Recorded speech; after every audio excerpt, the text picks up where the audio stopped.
It was December 24th, 1818, in a small German town called Obendorf. A new priest named Father Joseph Moore had a crisis on his hands. It was a dark, windy night, with snow gently falling. His new church congregation would be arriving in a few hours, excited for the Christmas Eve service.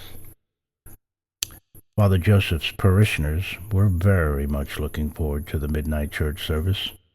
You see, people didn't have TV or radios to listen to their favorite holiday music or watch their favorite Christmas movies in those days.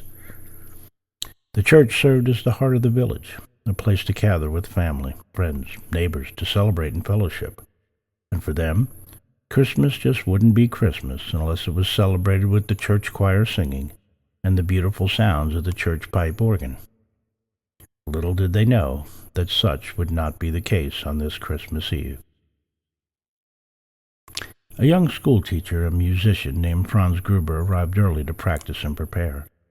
As he sat down at the organ and began to pump the pedals, he knew something was wrong.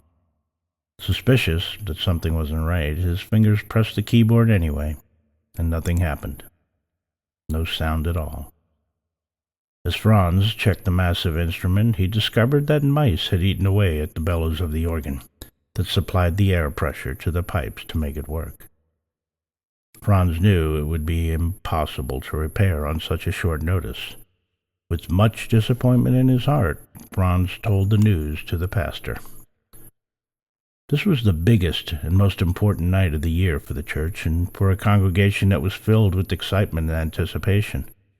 How would Father Joseph break the news to the people? As a half-hearted suggestion, Franz mentioned he also played the guitar. At first, Father Joseph was discouraged. He had planned a beautiful service, and now it seemed the whole thing would be a flop. He thought a moment, and then asked Franz to write some new music for the guitar that would be suitable for Christmas. Franz grinned half-heartedly at first, but then broke into a full smile. Father Joseph was serious. They knew it wouldn't be close to what they had planned with so little time to work, but for the sake of the people, they would have to do their best to make it a Merry Christmas.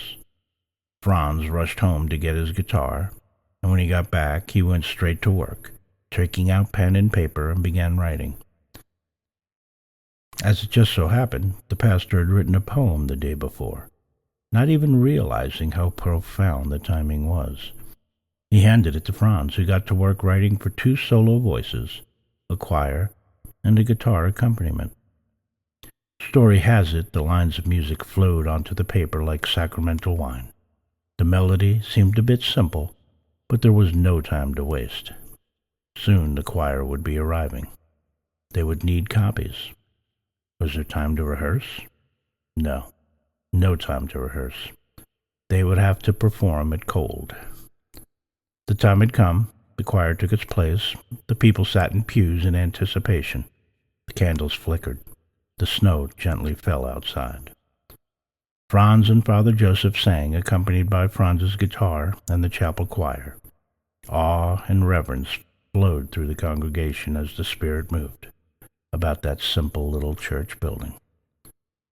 So on that most sacred of nights, because mice had hushed the church organ, a small congregation of simple people, a young priest that dabbled in poetry, and a young musician, became the vessels that would bring forth one of the most iconic Christmas songs of all time. And that song is known as Silent Night.